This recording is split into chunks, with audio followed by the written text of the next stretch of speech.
A paz de Cristo para todos, meus amigos, estou em Novo Progresso, no Pará. Olha as carretas passando aí. O que acontece? Aqui é terra do garimpo e do agronegócio, mais do garimpo, né? Aqui é terra do garimpo, Novo Progresso no Pará. Estamos aqui a 600 quilômetros de Sinop, no Mato Grosso. Depois de 20 horas de viagem, chegamos a esta cidade na quarta-feira à noite para uma série de ministrações. Ministramos na quinta, ministramos ontem, hoje é sábado de manhã, quase 9 horas.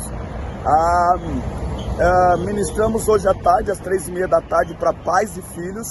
E depois ministramos amanhã a escola dominical, à tarde um treinamento para professores da escola dominical e à noite fechamos com a ministração no Templo Central, no culto missionário nesta cidade aqui, na Assembleia de Deus pastoreada pelo pastor Vanderlei.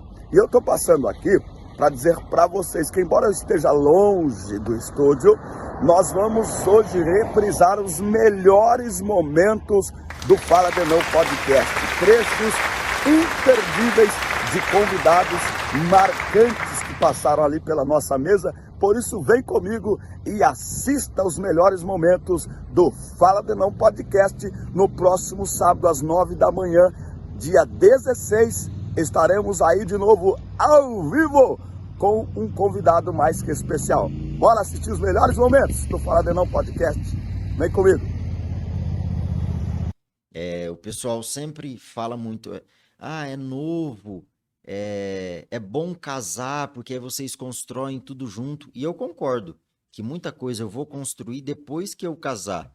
Só que não me impede de eu ser novo e conquistar as minhas coisas. Eu não preciso casar para conquistar um carro, não preciso casar para conquistar uma casa. A construir a família, algumas coisas eu sei que vem depois, mas algumas coisas eu posso fazer antes. Isso é interessante. Eu vi um vídeo do... Até, não te interrompendo, mas até essa questão, por conta que eu priorizo a profissão. Porque eu sei que eu tenho que viver a minha chamada. Você não faz do ministério da chamada à profissão. Eu até entendo pessoas que vivem do ministério, acredito muito nisso, pessoas que Deus chamou e você vai viver disso, para isso, se dedicar a isso. Só que eu digo para o pessoal, eu não sinto que, pelo menos não agora, que Deus me chamou para viver do ministério. Sim. Não agora. Se um dia acontecer, vou me entregar ao que Deus tem. Só que por agora não. Então por isso que eu priorizo a vida profissional, porque eu entendo, eu vou pregar porque é uma chamada. Certo. Agora, da minha profissão, é onde eu vou fazer as minhas realizações pessoais, os meus sonhos. Então, por isso que eu desejo sempre e priorizo essa questão da profissão. Legal. E como é que eu fui pro ministério? Eu fui assim... Eu servia no Ministério da Família, lá no Jardim. Eles organizaram uma semana da família. E precisava de alguém que falasse para mulheres, para casais.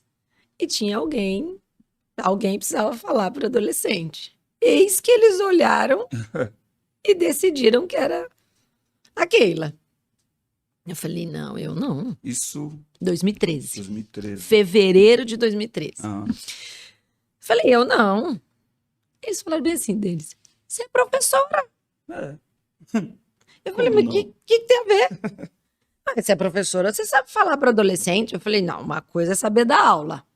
Outra coisa é saber pregar. Não, é uma palestra, você vai fazer uma palestra. Mas me deram aqueles temas, sabe? E eu realmente fui lá e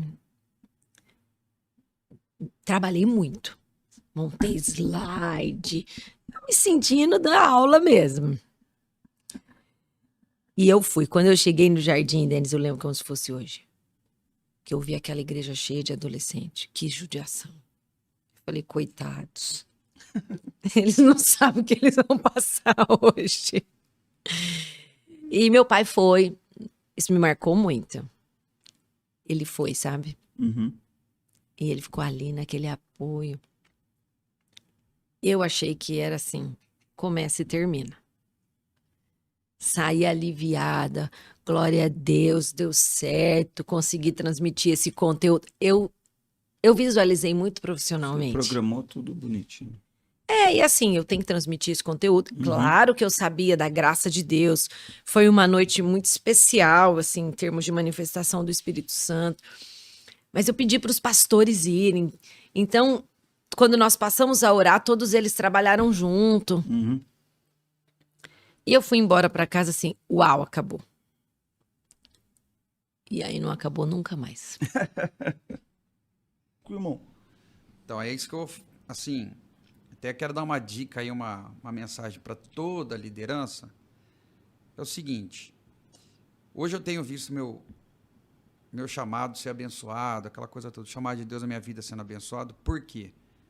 Porque tudo que eu vou fazer, eu sempre tenho a preocupação de pedir a liberação, o sim do meu pastor. Então, assim, você quer um ministério abençoado? Obedeça o seu líder, o seu pastor. Ah, pastor, mas às vezes meu pensamento não encaixa. Meu irmão, sai fora. Você não tá na mesma visão que o seu pastor, na direção do seu pastor? Não faça as coisas, assim, por guerrinhas. Seja obediente ao seu pastor. Por exemplo, eu gosto de pôr um tambor no meu devocional. Seu pastor não gosta? Cara? Tira o tambor. Você vai deixar de ser abençoado por causa do tambor. Porque meu pastor ele não quer que eu convido fulano de tal. Não convido fulano de tal. Às vezes o seu pastor sabe de história que você não saiba. Então, assim, para ser abençoado, você tem que ter o seu líder acima de você. Obedeça o seu pastor. Cara, não tem coisa melhor do que você ser obediente à sua liderança. Deus vai com você, Deus vai te abençoar. Pastor, mas sei lá, eu tenho umas ideias e conversa, se o seu pastor liberar, top. Se não, meu amigo, não faça nada contra a sua liderança. Você deixa de ser abençoado por Deus. Né? Quantas vezes eu cheguei no pastor Paulo, que é o meu pastor, eu queria trazer o fulano de tal. Não, esse eu não quero. Depois eu te explico. Aí, na hora, já entendi tudo. Acabou, irmão. Não é não. Então, assim, o que eu tô vendo hoje, a meninada, é porque eu quero fazer desse jeito. Meu pastor não quer. Então eu saio fora, vou para outra que quer. Cara, vai. Assim, lá na frente a gente vai ver quem que vai estar com a razão, porque quem não obedece não prospera. Bom, encerrei essa parte aí, senão o Remefly vai virar aí, eu vou ficar nervoso, irritado, aí eu vou ficar nervoso, aí isso, já começou algumas dicas aqui para lideranças aqui, tá? Que a gente tem que tomar esse cuidado também, de não colocar sobre o altar pessoas que não têm. Exige-se tanto do local, né? O adolescente tem que ser assim, assim, assim, para estar em comunhão, para não sei o quê. Quem vem também tem que estar, irmão. Porque aquilo que você coloca sobre o altar, você normaliza, certo? Sim. Se você coloca sobre o altar alguém que não... E todo pastor, Denão, quando você apresentar um nome... gente, deixa eu dar a ficha aqui. Vamos lá. A primeira pergunta, quem que é? Isso. O que é? De onde é? Quem que é o pastor? Dá o contato para eu ligar na igreja dele. O cara tá em comunhão? E depois, para terminar, quanto cobrou? É assim que funciona, velho. Se tiver tudo dentro do esquema, glória a Deus, pode levar. Se pulou uma vírgula fora, muda de nome, porque não vai ser abençoado o seu projeto. Mas o importante não é a pessoa estar estourada na rede social? Estourado, irmão. Estourado, eu vou estourar. Ser a pessoa do momento, não é essa o importante? Tá bom, leva lá. Fechou? Seu pastor vai ter que corrigir depois de 30 dias as besteiras que o cara fala. Assim, Chegou. Bora, deixa eu colocar o link aqui. Pastor, eu sempre tenho procurado trazer as pessoas aqui, esse é o 3º episódio. Estive aqui Felipe Lopes, depois pastor Bisnaga.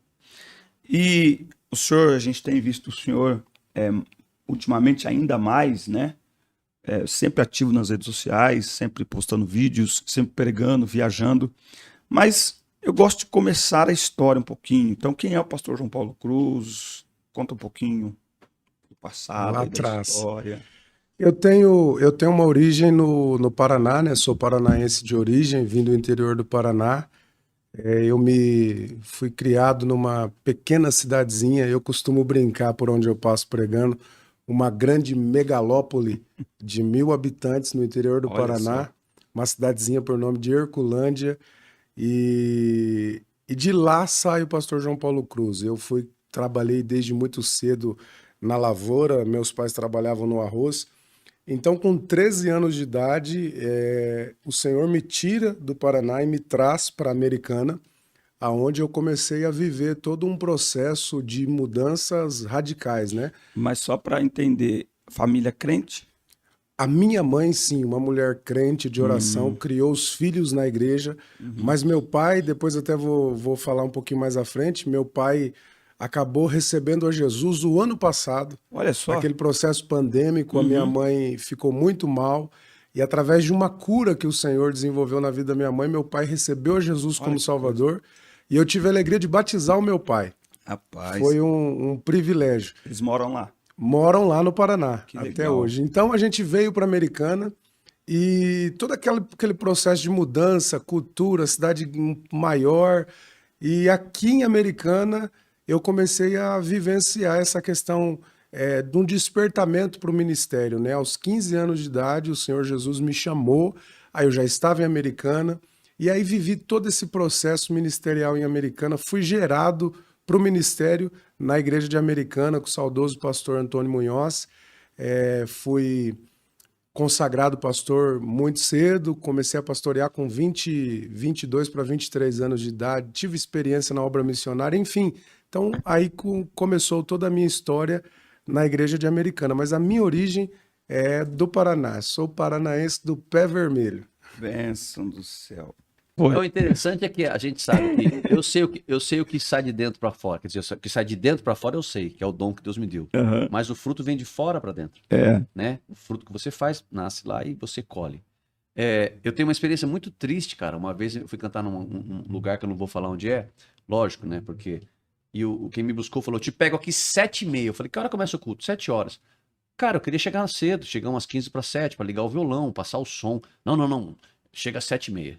Tava eu até um pregador famoso, que eu não vou falar o nome, que é o Fiuza. O Fiuza tem nada a ver, só tô citando o nome dele. Gilmar, gente boa. Aí, rapaz, 7h30, 7h25, eu tava pronto no hall do hotel lá esperando. 7h30 nada, 7h30, 7h35, 7h40.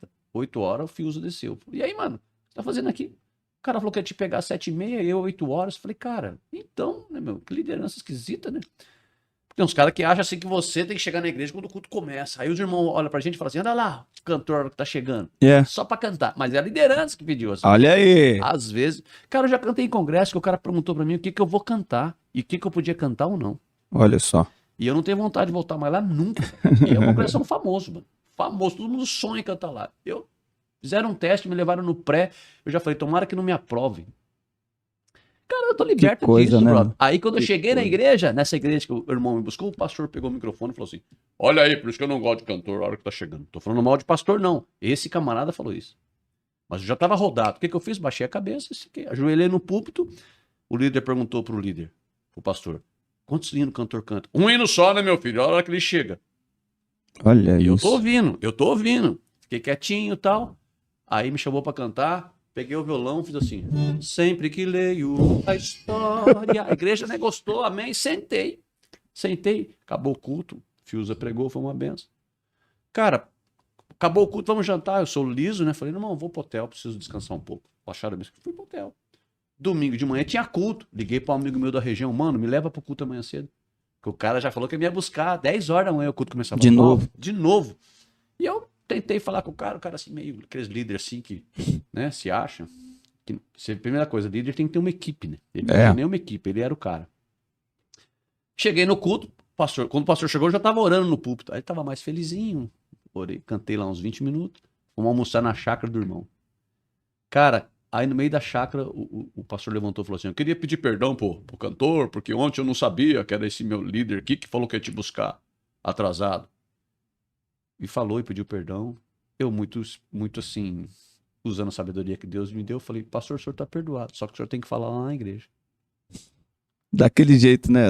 Aquela brincadeira, porque tinha uma mesa assim de umas 30 pessoas, né? Porque o senhor me expôs publicamente. Tava na internet. Olha aí. Entendeu? Olha a minha situação se alguém que não me conhece achar que realmente eu sou esse camarada folgado que chega só pra cantar. Ele: tá certo, meu filho, eu vou falar à noite. Acabou que ficou meu amigo. Olha aí. Mas são experiências que às vezes você pega uma pessoa que vai ficar chorando no quarto do hotel, não quer cantar mais, Sim, porque sim. você não tem culpa. E se lá na hora do culto eu falo, mas foi o líder, É, já tumultuou o acabou. culto, cara. Então são coisas que a Bíblia fala assim, para você ser grato a Deus, né? Quando a pessoa fala assim, você tá bem, você chegou nas alturas. Não, eu falo assim, não cheguei em lugar nenhum, não. Eu tô só cumprindo o chamado. Porque eu sou grato com tudo que Deus tem feito na minha vida. Eu acho que um segredo do ministério é você ter gratidão. Gratidão. Gratidão por aquilo que Deus te permite fazer na obra dele. Porque a obra é dele. Não muda nada. Tem alguma, A Bíblia não mudou nada. A obra é dele. tem alguma outra situação difícil? Tô falando nada, hein? Ó, é com ele. Só... Você tá botando na fogueira. Tem uma situação engraçada. Eu desci no aeroporto de Vitória, do Espírito Santo, e tava lá um cara com uma placa. Pastor Emerson. Olhei o cara, sou eu. O cara olhou pra mim assim, bem, muito educado, um perfil assim, camisetinha polo, né? Um dockside, uma bermudinha. Eu falei, cara, a igreja aqui é top, né? Legal, né? Liberal, né? Entrei no carro do cara, o cara botou lá um coral cantando, né? Se as ondas dessa vida perturbarem tua fé. Tudo bem, irmão? Tudo bem. O cara muito educado, né? Olhei assim, tem alguma coisa esquisita. Porque já quem busca a gente, aquele cara que já entra no carro, já tem a música da Cassiane, né? Ou alguma coisa assim, o irmão já falando, glória, nem glória, glória. Cara, daqui a pouco, meu telefone toca. Pastor, onde o senhor tá? Não tô no seu carro, brother? Tinha dois pastor Emerson que ia descer no mesmo aeroporto. Sim. E eu entrei no carro errado. Falei, não, irmão, que igreja que é? Igreja Batista, não sei. Ele falou, irmão, gente é penteca, vocês são muito chiques, tem que levar para a Igreja Batista, a Igreja Assembleia de Deus. Tem muita história, né, não? Boa, né? 50 e pouco. Como assim? Já tá com 10 mil investido? Isso, questão de meses. E para mim, aquilo foi uma grande, um grande exemplo, né? Para mim, tá? Eu tenho outro caso. Pode falar. Eu tenho outro caso de um casal, até que citei eles aqui, que o Sidney e a Heloísa. Esse eu sei que eu posso contar sem sombra de dúvidas. Donos de transportadoras. E eu fui até a casa deles, em Itatiba. Se vocês já estiverem assistindo, meus queridos, um abraço para vocês, que Deus abençoe vocês. Vocês sabem que vocês moram no meu coração. Aí eu fui até a casa deles.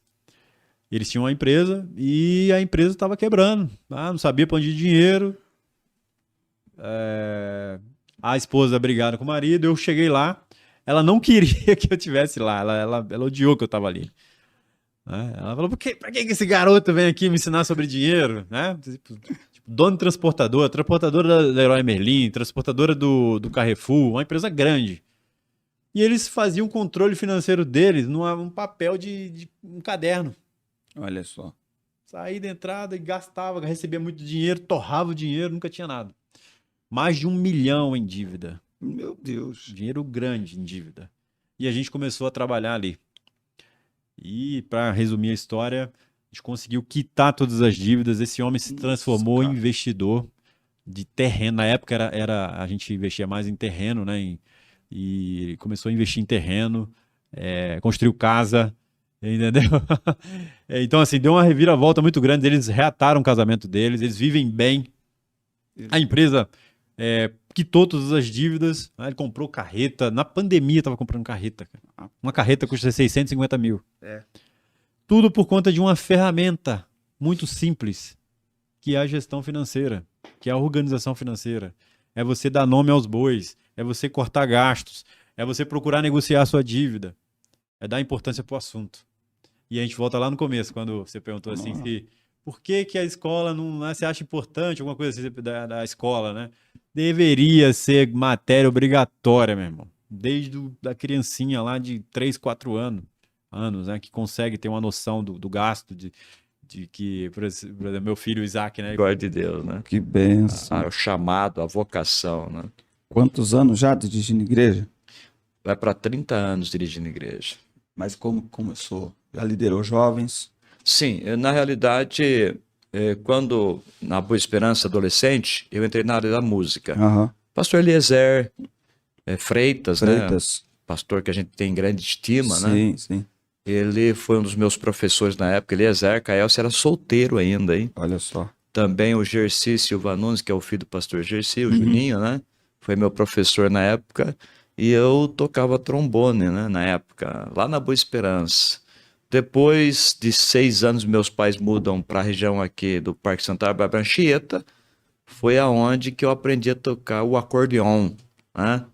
Aqui, essa região aqui de Hortolândia, Sumaré, a gente era muito conhecido porque nós tínhamos um conjunto, eu montei um conjunto. Olha só. Era uma igreja pequena, não tinha quase crente nenhum. E ali eu revoltado dizia o seguinte, não, eu vou fazer alguma coisa aqui. Minha mãe disse, não faça, tal, você é músico. E a gente gostava de igreja grande, mas como tinha uma necessidade, é aonde a gente, então, eu montei um conjunto que hoje é uma orquestra do Parque Santa Bárbara, né? E ali a gente montou um conjunto chamado Paz Verdadeira. A gente viajava na época que Campinas abrangia a região do sul de Minas, Amparo, Tuiuti, Pedra Bela, Serra Negra, região.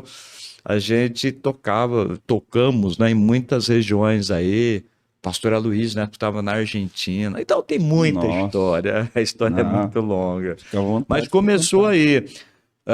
A chamada mesmo muito forte foi no ano de 90, quando eu estava com um grupo conjunto lá tocando numa festa do Circo de Oração no Maria Antônia, no ginásio que tem ali, um ginásio de esporte na época, uma escola. E veio um pastor lá de Camboriú, um senhor de idade já, não me lembro o nome dele, estava passando uma fase muito difícil, tinha mais ou menos lá umas 700 pessoas nesse auditório, e lotado. E antes de pregar, ele diz o seguinte, eu vim lá de Camboriú para ministrar aqui, mas antes, quando eu estava montando no avião, ele disse, Deus falou comigo que está chamando um jovem, confirmando a chamada de um jovem que está aqui para o Santo Ministério. Aí eu pensei, meu Deus, tem tanta gente aqui, né? Mais de 700 pessoas, 800 pessoas, lotado. E eu meio incrédulo, assim, quem que é esse camarada, né? E interessante aquele pastor velho, né, de idade já, ele começou a pregar, mas só que ele não abriu a Bíblia, ele tinha a Bíblia na cabeça. E eu fiquei encantado com aquilo, impactado. Eu estava com o contrabaixo na época, né, do lado do palco, tinha um palco.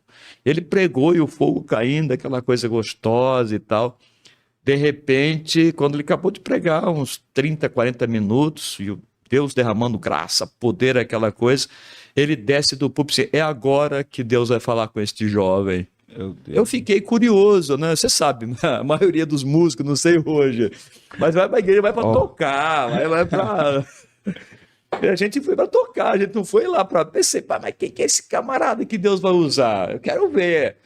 E ele desceu do palco, tinha mais ou menos uns 3 corredores, ele desceu do palco, ele poderia vir direto ali onde a gente estava do lado do palco. Não, ele desceu, foi andando, muito grande o ginásio, e eu fiquei observando assim, nossa, o velhinho é cheio da graça mesmo, onde ele passava, Jesus batizava com o Espírito Santo, aquela coisa. Eu fiquei impactado. Eu nunca tinha visto aquilo. Ele olhava assim, tá, Jesus batizando, ele foi caminhando. Quando ele chegou lá no final daquele ginásio de esporte, ele parou, atravessou, e eu estava bem de frente, estava do lado do palco, mas bem de frente com o corredor, com o contrabaixo, aqui o pessoal do meu lado e tal, guitarrista, baterista, aquela coisa toda. Aí quando chegou lá, ele ficou de frente comigo. Eu falei assim, opa, mas não é possível que esse velhinho vai vir pra cá, né? E a gente era muito jovem, muito sarrista, aquela coisa, né? A gente usava aquele cabelão Black Power, coisa mais linda. Gente, essa eu queria ver, Pastor Enio de Black Power tocando acordeon. Era o terror. Baixo, ia ser demais. Era o terror dos pastores na época, eles não aceitavam isso. Como é que pode, esses cara cabeludo? Mas aquela fase. Aí ele veio marchando e tal. Aí eu vi que a coisa era séria. Eu pensei, bom, não é pra mim. Quando ele estava aproximadamente uns 10 metros antes de mim, ele veio marchando devagarzinho e tal. Aí ele não olhava mais pro povo, ele veio na minha direção. Quando estava uns 10 metros, eu falei assim, não, é comigo. Aí comecei a tremer, falei, meu Deus, abaixei a cabeça, ele veio e tocou na minha testa. É contigo que eu falo, meu filho. A partir de hoje, estou eu te chamando, te consagrando para o santo ministério. Meu Deus, hein? Tu irá cuidar de almas. Eu amava tocar, Hoje, se eu pegar uma guitarra, não toco mais nada. Acordeão, então, toca mais nada. Não, mas na acordeão época... o senhor tá devendo pra nós. Não, hein? mas não, realmente. Ele falou assim uma palavra, eu mudando Que coisa, o né? teu ministério. A partir de hoje, tu serás um ministro do evangelho. Que coisa. Conte os dias, conte os anos. Vou eu te levar para muitos lugares. E por onde tu passar, muitas vidas serão abençoadas. Meu Deus. Aí eu fiquei assim, ele colocou na minha testa e foi falando e foi profetizando. E aí, meu amigo, aí o pessoal já chegou, tirou o contrabaixo, tive que sair carregado lá, porque foi uma descarga de poder.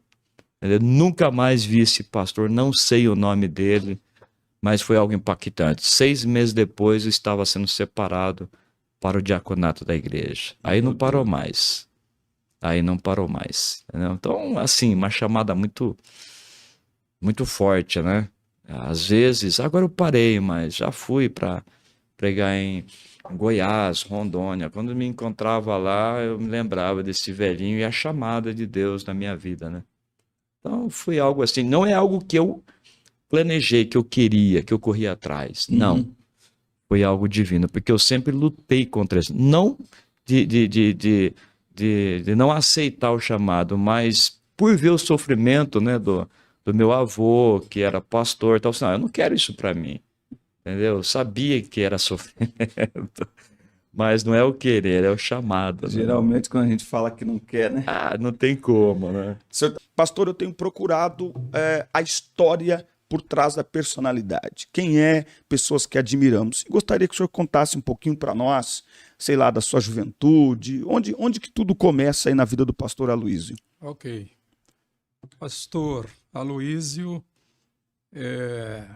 nasceu no dia 2 de agosto de 1955 em uma cidadezinha que hoje tem 14 mil habitantes, cidadezinha chamada Brejões, no estado da Bahia, e viveu naquela cidade até 5 anos de idade. Depois, juntamente com seus pais, mudou-se para o estado do Paraná. Chegou no estado do Paraná no início da década de 60 e ali trabalhou durante muitos anos na lavoura, plantando café, milho, arroz, feijão, batata, amendoim, girassol, enfim, tudo que é plantação, ou quase tudo, eu fiz parte. E aos 17 anos de idade, eu ainda vivia em um lar conturbado, sem Deus, sem paz, sem vida eterna, sem salvação, sem esperança de viver no céu. Foi aí que eu tive um encontro maravilhoso com Jesus aos 17 anos de idade. Então só para a gente entender, o senhor não nasceu em um lar cristão. Não. Tá. Eu nasci em um lar. Eu vou expressar aqui de forma bastante dura, mas é a verdade, que era um verdadeiro inferno. Meu Deus. Porque os meus pais, eles trabalhavam com feitiçaria. Meu Deus. E Deus me tirou de lá aos 17 anos de idade, não só eu, mas toda a minha casa. E como que aconteceu isso? Como que Jesus chegou no meio desse ambiente conturbado? Primeiro, a minha mãe se converteu ao Evangelho e ela era a peça principal dessa dificuldade que nós vivíamos. E ela, aceitando o Evangelho, começou a orar por nós, inclusive por mim. E um dia eu procurei um culto evangélico, entreguei a minha vida para Jesus e junto comigo todos os meus irmãos. Meu Deus. E aí passamos a viver uma vida diferente, uma vida de paz, porque na casa que Jesus entra, o que não presta sai, né? Aleluia. Um local. Não. Mas é a mesma. E o senhor tinha noção? Não. O senhor tinha a mínima noção de que aquilo que estava começando na sua casa, o senhor ainda meio, né? É isso que eu quero, não quero, que chegaria? Não, Denão, nós não conseguimos ver como Deus vê. Tá? Deus vê muito longe, por isso nós devemos tratar todas as pessoas com respeito e tratar bem. Eu costumo dizer, ensinando aos obreiros, trate bem as pessoas, porque nós não sabemos aonde Deus vai levar aquela pessoa. Deus traça o nosso caminho e nós não conseguimos enxergar. Agora, quando Deus traça, está traçado. Acabou. Tá? Você vai até o fim. É o que Daniel falou. Tu, porém, vai até o fim. E trata bem as oportunidades também, não é, isso aí. pastor? Porque tem gente que olha eu estava comentando ontem, né? Às vezes as pessoas querem começar algo muito grande. Então, quem vê o campo de Hortolândia hoje com todo esse crescimento e projeto de expansão, que daqui a pouco a gente fala um pouco, não imagina que começou pequenininho. É aquilo que a Bíblia diz no Salmo 126. Primeiro a gente tem que semear. Aquele que leva preciosa semente, e me chama a atenção, chorando, gemendo, voltará com alegria trazendo o resultado. Mas primeiro tem que semear. Algumas pessoas querem colher sem semear. Isso é impossível. Colher o que o outro semeou, Não, né? não dá. Não funciona. Aí faz o papel daquele passarinho chamado chupim. Tá? Quer criar os filhotes no ninho do outro. Meu Deus. Aí não funciona. Passei o celular para ele e ele disse: eu vou. Desculpa. Fica à vontade. Ele disse: eu vou. O Senhor disse ao meu coração e eu vou pegar ele. E eu disse: Jesus, fica à vontade. E eu fui arrumar as malas para o meu esposo ir para esse retiro. E o Espírito Santo disse para o meu coração: coloca lenço no bolso, porque eu vou ter um encontro com ele. E ele vai chorar. Eu fico emocionada quando eu falo esse testemunho, porque 40 anos orando é muito tempo. É, uma vida, né? É uma vida. E eu estava no retiro de mulheres ali em Poços de Caldas, no Monreale. Estava ali com uma equipe de mulheres. Eu fazia parte desse trabalho juntamente com a pastora Elcia. E o meu esposo foi para esse retiro. E eu fiquei ali bem apreensiva, dizendo: Deus, o que é que está acontecendo lá com meu esposo? Ele fuma o dia inteiro, ele fuma muito, ele toma muito café. E ali estava Deus trabalhando. A senhora estava num retiro Eu e estava outro. num retiro e eu estava em Poços de Caldas e ele saiu para esse retiro com o pessoal dessa igreja videira. Uhum. E na segunda-feira, quando o meu irmão chegou em casa, eu disse: o que foi que aconteceu? Aí ele disse: irmã Cida, minha irmã, o café aceitou Jesus. O café é o marido dela. O café é meu esposo. Aceitou a Jesus e eu fiquei muito emocionada. Eu disse: Deus é grandão. Meu Deus, hein? E eu estava na campanha às 6 horas da manhã. E quando eu tiro o carro às 6 horas da manhã, ele chegou na janela e disse assim: para onde você está indo? Eu disse: para a campanha. Espera aí que eu vou com você. Ó. E foi para a campanha, para a oração. Quando ele voltou, ele disse: o que é que eu faço para mim ser liberto do cigarro? Eu disse: vem comigo. 3 dias de jejum e oração, você consegue? Ele disse: eu quero ser liberto do cigarro. 50 anos fumando. Olha isso, hein? 50 anos fumando. Meu Deus. E fizemos uma campanha Pai, Filho e Espírito Santo. Ele vai te libertar. E ao término da campanha, no sábado ele estava lá no círculo de oração e tinha um pregador e Deus toma o pregador, ora na cabeça dele, expulsa o vício e instantaneamente o meu esposo ficou liberto do cigarro. Eita, e o glória. nome do Senhor foi glorificado. Sempre, né? A gente basicamente lida com a fala. Eu sempre digo nas minhas aulas que a oratória ela é importante e as pessoas utilizam no cotidiano, no dia a dia. Por exemplo, em momentos simples da vida, numa relação familiar, a comunicação é utilizada. E eu sempre digo assim: a razão de uma fala não compreendida, a culpa não é de quem não entendeu, é de quem se comunicou. Então a oratória é importante porque ela nos ensina e nos dá as ferramentas necessárias para você ser bem-sucedido na sua comunicação, seja ela em ambiente público ou no contexto familiar. Você ser assertivo. Na oratória nós aprendemos a ser assertivos na nossa comunicação. Essa questão da assertividade... É você entender os planos de Deus e ter fé, né? Que é o firme fundamento daquilo que tem um pouquinho de loucura, né? Não dá para você ser empreendedor sem um pouquinho de irresponsabilidade, sem um pouquinho de loucura. Sem correr um pouquinho de risco. Eu vou contar para você e eu vou falar para você que qualquer um que vai ouvir vai falar, eu não faria. Para pensar.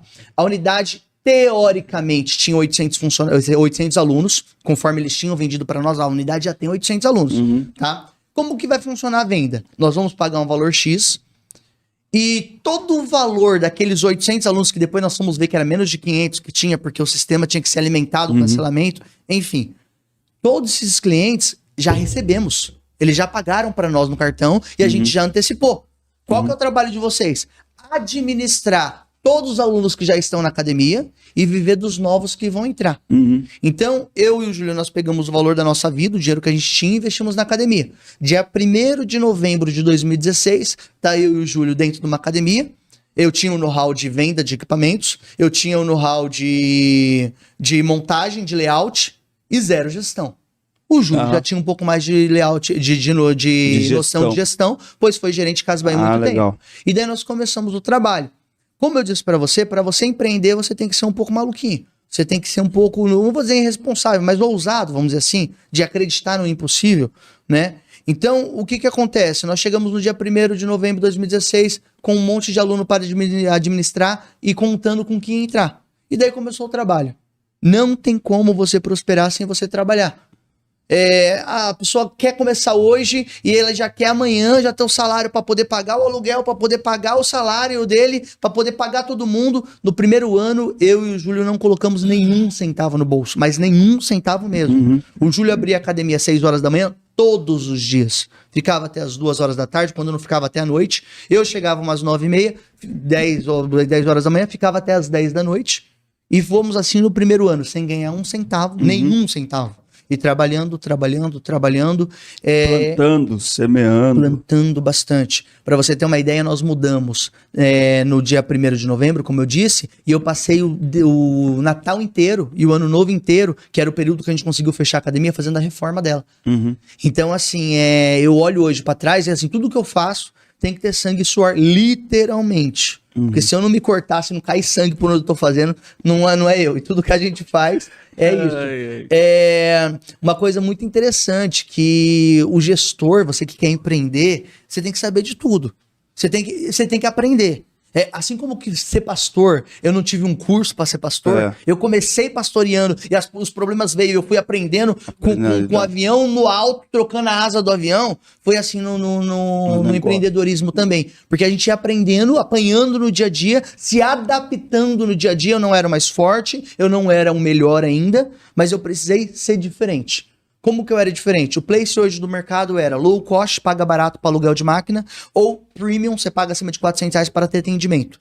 Eu falei, preciso criar um negócio diferente, Júlio. Como o meu custo de vida e o do Júlio era mais baixo, nós falamos o seguinte, vamos criar um valor low cost e um atendimento premium. Então nós nos tornamos a academia com o maior número de profissionais, de professores, com o maior número de modalidades, com um valor mais barato. Que esse talvez é um diferencial, porque a gente está falando de vamos colocar assim, de uma rede de academias, de 3 academias, dentro de um ambiente que ultimamente vem sendo dominado...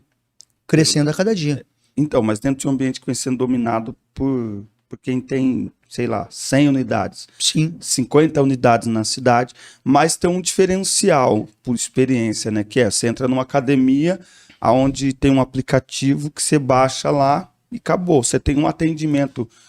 talvez nas primeiras vezes que você vai, só para a pessoa te acompanhar, daí ela monta o treinamento aqui no aplicativo. Normalmente nem no começo. E a partir dali, acabou. Você chega e faz o seu treino e vai embora. Perceba que as grandes academias que chegaram hoje no mercado, elas trabalham no sistema low cost. Por quê? Porque é o melhor para o empresário. O que é o sistema low cost? Vamos lá, é custo baixo, para que eu possa trabalhar com rotatividade. Então é basicamente um conceito americano de aluguel de máquina. Você paga para poder entrar, usar a estrutura, equipamento e ir embora. Se você não vier, melhor ainda. Se você for embora, amanhã eu preciso colocar 2 no seu lugar. Então eu trabalho com rotatividade. Porque hoje é o que mais tem no mercado. Em qualquer esquina você acha uma academia low cost. Porque é o que dá mais dinheiro pro empresário.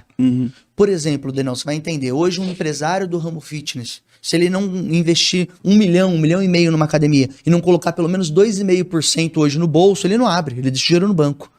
Só que o que aconteceu? Eu e o Júlio, por ter um custo de vida mais baixo, nós aumentamos o nosso custo, investimos no mais caro, que é matéria humana, e a gente conseguiu oferecer algo que ninguém oferece. Então hoje o cliente, ele entra na unidade, ele não é um número, ele é uma pessoa que ele tem uma necessidade, tem um objetivo. O professor, ele vai conversar com a pessoa, fazer uma anamnese, vai entender a necessidade, o objetivo, quantas vezes vem na semana, e ele vai montar um treino exclusivo e personalizado para aquela pessoa. E vai acompanhar a cada dia. A sua academia com o maior número de profissionais na região de Campinas, maior número de professores.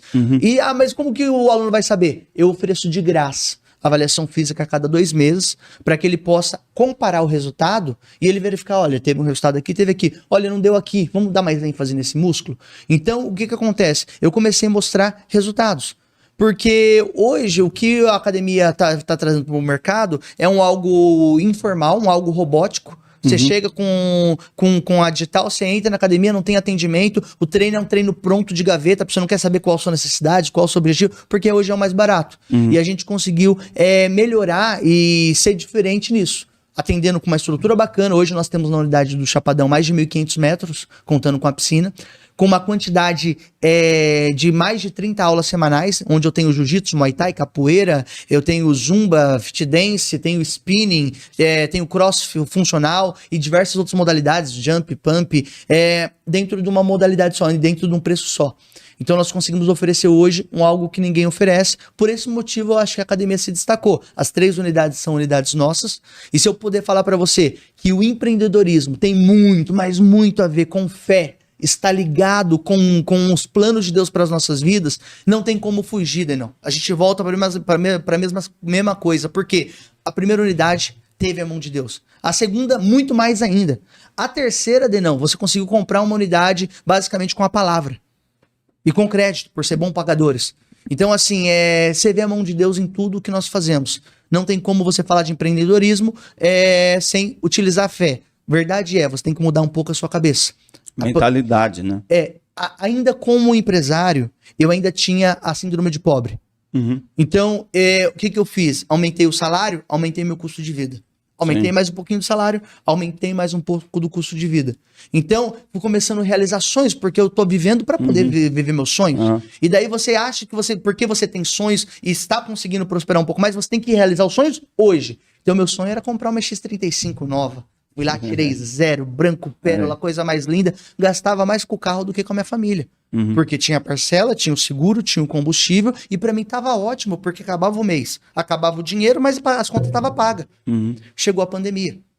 Tirando o setor de eventos, a academia foi o segundo setor mais afetado no mundo. Eu tinha amigos em Portugal e a gente conversava de academia e ele falava, tá tudo parado. Não tem como fazer, não tem como... E a gente ficou parado. Nós não, durante toda a pandemia, nós ficamos 5 meses fechados no primeiro ano. 5 meses no primeiro ano 2 meses no 2 segundo. meses no segundo. Nós não mandamos embora. Parado. Não mandamos embora nenhum funcionário. Não atrasamos um dia de salário. Funcionários que nos ouvem é prova. Hoje nós temos 65 funcionários nas 3 unidades. E só que aí caiu a ficha. Falei, meu Deus, e se esse mês a gente não tiver salário? Porque eu e o Júlio nós recebemos depois que todo mundo recebe. Todo mundo recebe, a gente paga tudo certinho e a gente recebe no decorrer do mês. Falei, meu Deus, o que a gente faz? Né? E foi onde eu fiz o quê? Vendi a X35, comprei uma motinha. E daí quando você chegava de X35, você era tratado como doutor. Quando você chegava com a motinha, a entrega por trás. Né? E daí foi bom, Denão, foi bom, porque a gente começa a ver que, infelizmente, no mundo você é visto pelo que você tem. Sim. Então, pelo que você tem, você é tratado bem ou mal. Eu vi isso do Felipe Tito, ele falando que as pessoas pagam ele de acordo com o carro que ele tem. Eu vi essa informação, isso, né? E é verdade. Ele tinha um carro, ele foi e comprou um carro de $500 000, Tipo assim, O nego cachê pagava aumentou o dobro. 15 para ele, começaram a pagar 50 mil É carro. isso. Quando eu tava prestando consultoria, porque nesse meio tempo eu consegui prestar consultoria. Acho que eu vou trocar de carro. Quando eu chegava com a X, eu era bem visto, portas abertas em todo lugar. O pessoal não O duro de bolso fala, nossa, o Nerão tá muito bem, ó. Nerão, vem pegar aqui de graça, nem o dia da gasolina não vai querer dar mais. Tem isso também, tipo, é muito... Mas voltando aí para aquilo que o Alan estava falando, e também o Denão perguntou, né? O início da nossa da Elite Academia, né? Que foi em 2016. Sim, tudo é Deus, irmão. Tudo é Deus. Tá?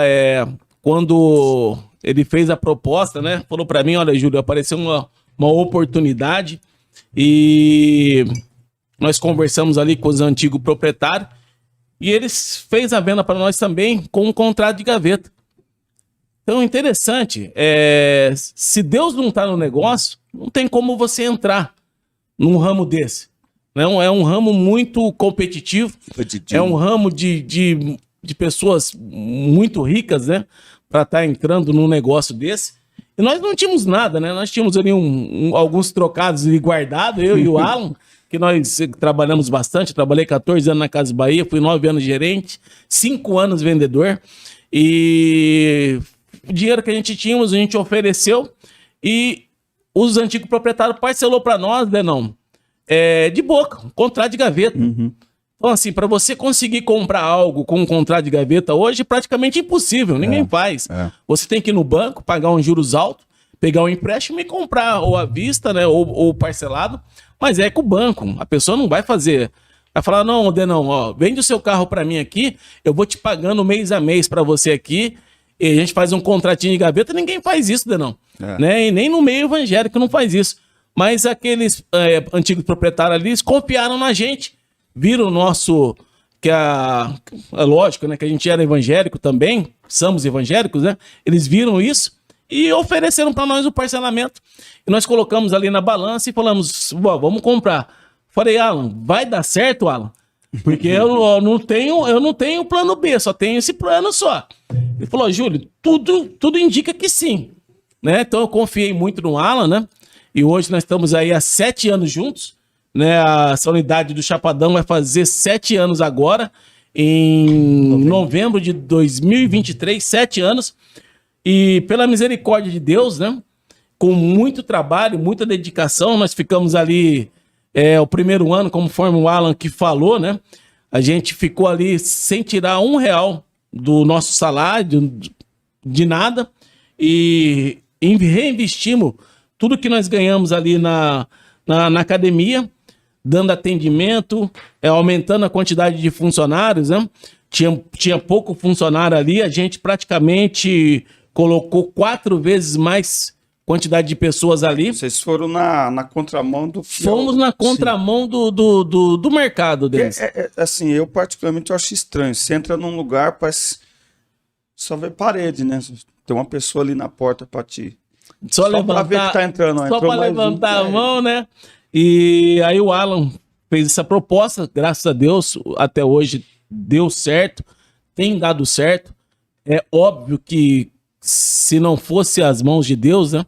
Igual aqui na pandemia, foi muito difícil, mas Deus, pela sua misericórdia, nos ajudou, nos abençoou. O Alan foi fazer consultoria, né? Eu fui também trabalhar de vendedor de carro, né? Eu tenho CREF, né? Então, de carro não, de imóvel, né? Eu tenho CREF, sou corretor de imóveis também. Então, na pandemia que ficou fechado 7 meses, eu fui trabalhar. Acordava cedo e ia vender apartamento aí.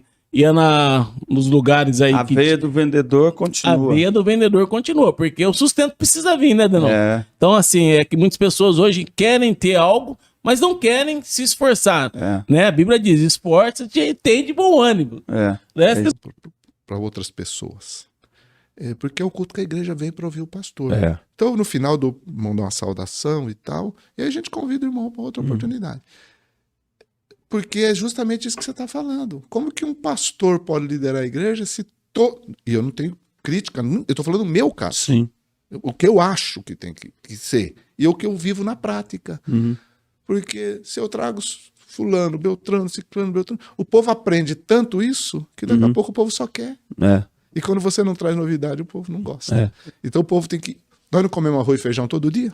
O arroz e feijão é o pastor, é o líder local. Então, é o que você falou. A gente está formando uma coisa. É que nem família.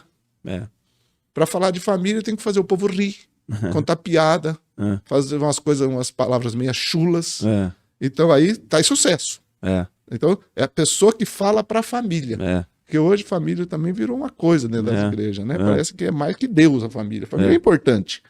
Mas é aquela história. Então chama fulano que tem jeito para falar com família. Mas todo pastor tem que saber falar para a família. Né? Todo pastor, todo líder, todo pregador. Porque se você não pode ser limitado deles. Você prega muito para adolescente, pegando o seu caso. Porque... mas você já foi pregar lá, eu já vi você pregar para a igreja. Agora, se você se especializa só pregar para aquela faixa, você vai ficar muito limitado. A palavra de Deus não é assim. E uma coisa que é legal é que, como eu venho da Assembleia de Deus, ela me formou nesse sentido, que mesmo pregando para adolescentes, a minha identidade ela é muito pastoral. Então, por exemplo, onde eu estava na igreja, tinha uns 100 adolescentes. Eu falei para eles de oração, meu. Falei para eles de Bíblia. Falei, escuta. Mandaram uma perguntinha para mim, que era tipo uma palestra, né? Mandaram assim para mim, como, sei lá, ter mais proximidade com Deus. Eu falei, gente, não tem invenção. Não tem inovação. É Bíblia e oração, não tem outra coisa. Tem segredo. Não tem. Hoje é devocional, né? Entra no devocional, pega uma folhinha colorida, risca sua Bíblia. Vai do que você quiser, mas o mais simples possível, com constância. É oração e Bíblia, não inventa. Tem segredo. Né? Encaixa um jejum aí. E vai. Meu vê filho. que funciona, você vai ver que vai funcionar, isso vai te motivar. Mas é isso, não inventa. Talvez por causa de tantas invenções, é que está sendo gerado uma geração de pessoas que não aguenta luta. Que não aguenta dificuldade. Porque eles não aprenderam a orar. Não aprenderam para os pés do Senhor. Né? E aí chega na hora de uma dificuldade, de uma luta, e começa a ter dentro do meio evangélico coisas que antigamente não se ouvia nem falar, nem de perto. Por exemplo? Tanta gente, nada contra, porque eu entendo que é uma doença, mas quanta gente com depressão. Eu entendo que é uma doença, eu não brinco com isso, porque eu já acompanhei pessoas com depressão. Eu sei que não é fácil, mas quanta gente... E outra, tem pessoa que está passando uma luta, eu estou depressiva. Você não sabe o que é depressão. Agora, tem gente que está entrando numa depressão. Adolescentes. Nós estamos vivendo uma época que pessoas que dizem crer em Deus, daqui a pouco estão se matando, se suicidando, tirando a sua própria vida. A gente não pode também trabalhar esse pensamento de forma muito superficial. Eu acho que precisa uma análise profunda, precisa. Mas eu acredito que quando você vive uma vida de oração e de palavra, comunhão com Deus, você não vai abrir mão da sua vida, você não vai... Sabe, você... Não é aquele triunfalismo, mas é perseverança. A Bíblia não tem esse triunfalismo, a Bíblia tem perseverança. E aí é você que faz. Não é o pastor que vai fazer. O pastor te dá o norte, os caminhos. A igreja te dá tudo. A igreja tem tudo. A igreja bem estruturada, ela tem tudo que você puder fazer, mas você tem que fazer. Se você não fizer a sua parte, ninguém vai fazer para você. Né? O adolescente, ele não tem que ser carregado no colo como um bebê. É um pastor que está falando. É adolescente, então vamos ficar passando a mão na cabeça, é um jovem, vamos ficar passando a mão na cabeça. Não, ele tem que aprender a ser crente, ele tem que aprender a ser discípulo. Né? E ele tem que andar com as próprias pernas, servir a Deus, ser útil na igreja local. Né? Então, esse negócio de paparicar demais, uma geração de crente quer que ser paparicado, é aquela história, né, que o pastor Hernandes de Arópolis diz, né, que muita gente, hoje a igreja local virou, dependendo, virou o público é consumidor e o pastor é o vendedor, é o gerente, aquela coisa toda. Então, isso não vai gerar discípulos. Né? Quando foi, pai? Eu falo, a minha vida está direcionada pelo céu, a minha casa está direcionada por Deus. E ali tudo é direcionado pelo Espírito, né? E ali foi quando eu saí. Mas aconteceu algo, porque depois daquilo ali que aconteceu, daquela polêmica, né? Aí foi quando deu Aquela polêmica também acabou te promovendo mais, de certa forma. Sim, me ajudou muito. Porque ela, querendo ou não, o pessoal forçou um pouquinho a barra, eu percebo que o pessoal forçou, mas pro seu lado foi de forma positiva, né? Sim. Que você saiu como uma pessoa comprometida com o reino, né? Mas, já que você quer falar de polêmica, não sou eu que tô perguntando. A minha impressão, porque assim, ó, eu tava em Vargem Grande essa madrugada, até comentei com ele antes aqui. E quando a gente fala do Samuel Tairone, as pessoas associam muito. O Samuel Tairone não é nem mais o do Raul Gil. É o Samuel do Tairone que brigou com o produtor. Não é o que eu vejo. Porque aquilo que eu falo é assim, ó. Conhecer uma pessoa de internet é uma coisa. Mas você pelo menos ter um encontro presencial com a pessoa, você consegue perceber coisas que a internet não tem como mostrar.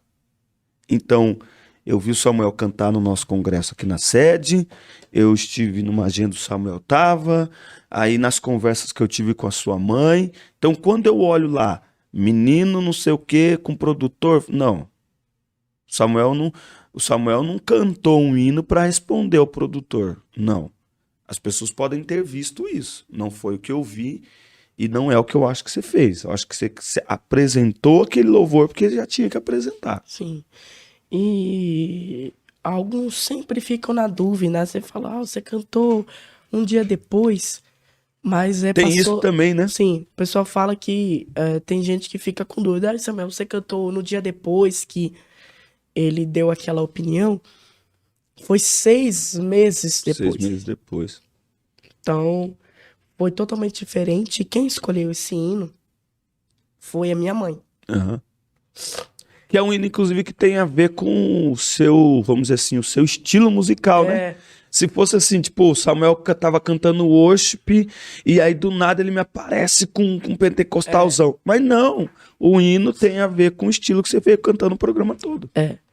E eu sempre gostava de pegar. Anderson Freire, eu cantava muito Anderson Freire, ali em Barro, só indo pegado. E ali, quem escolheu essa canção foi a minha mãe, né? Deus tocou no coração dela, mas eu já tava sem esperança, né? Porque já estava ficando ali cansativo. Uhum. Tinha mais quantas? Então, terminava com 40. Terminava com 40, eu entreguei em 34. Uhum. Então, foi assim, Deus tocou no coração da minha mãe pra cantar. Mas eu falei, mãe, essa música não vai dar boa. Essa música não vai ser boa pra mim. Porque eu já tava meio que cansado, né, pai, do programa, assim, toda semana. Toda semana nós estávamos ali e eu tinha que dar tudo de mim. Eu tinha que entregar tudo da minha voz ali. Tinha que mostrar quem a minha voz é, quem eu sou. E no meio de tudo isso, você atendendo as igrejas. Atendendo as igrejas. E era igreja final de semana e minha voz tinha que estar boa pra mim cantar quinta-feira. Uhum.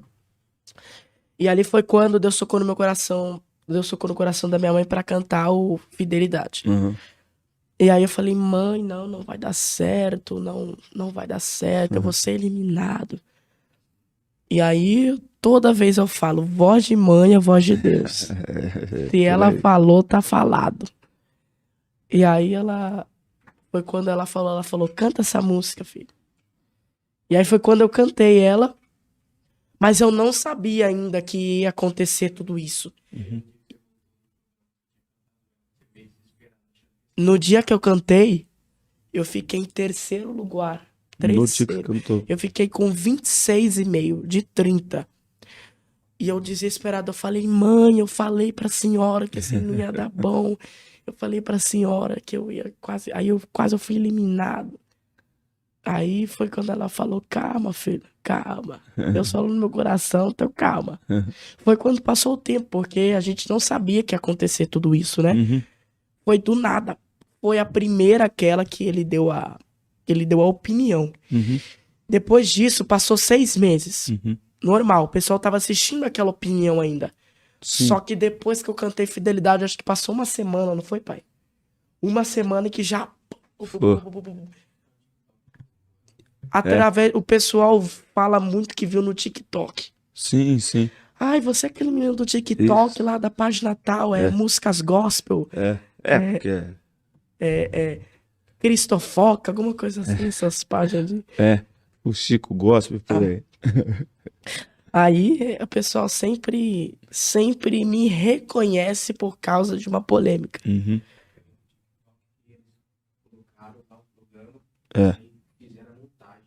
Sim. É uma montagem, né, que eles colocam. Olha o que o Samuel fez com o produtor. Gente, o Samuel é tão doce, gente. Que isso? Ele nem fazer isso. Foi com uma resposta. Eles colocam assim. Eles colocam o Samuel, a resposta que ele deu ao produtor. Aí vem entre você cantando. O pessoal acaba ficando. Mas o que eu percebo, e se eu tiver errado, você me fala, é que, cara, você descolou sua imagem disso, né? Posso entrar? Elas não, elas já entram, já vai direto na sala do trono, aquela intimidade. Então, assim, eu tenho uma palavra para essas irmãs?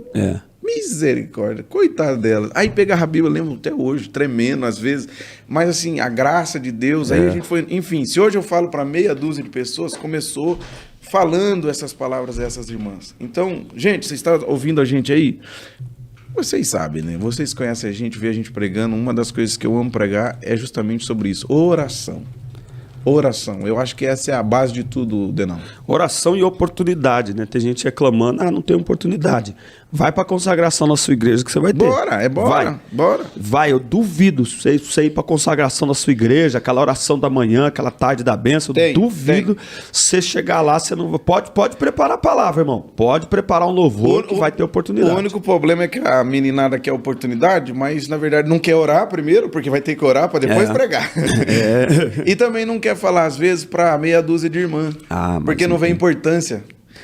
Porque, não, pensa numa coisa terrível, é que essa geração, se não tomar cuidado, para onde a gente está caminhando, que só tem valor se você prega para 100, 200, 1000 pessoas. Porque se você falar para uma, duas, você está falido, seu ministério está falido. Mas Fala isso para Jesus, Denão, que pregava para uma pessoa só. Mas duas. Porque talvez... você concorda que às vezes essa é a imagem que a gente constrói de nós mesmos também? Como você fala? Qual sentido? Cara, porque as fotos que a gente coloca lá na internet é só de igreja lotada. Eu não. Eu coloco na favela, onde eu tô pregando, eu coloco. Não importa, mas tô falando não só de nós, tô falando generalizadamente. Sim. Quando você entra no Instagram de um pregador... Não, os pregadorzão é só... Não, mesmo que a igreja não esteja lotada, mas quem tira as fotos, né? O ângulo que tira as fotos sempre mostra o melhor, nesse sentido de números. E não é necessariamente isso. Não. Eu digo que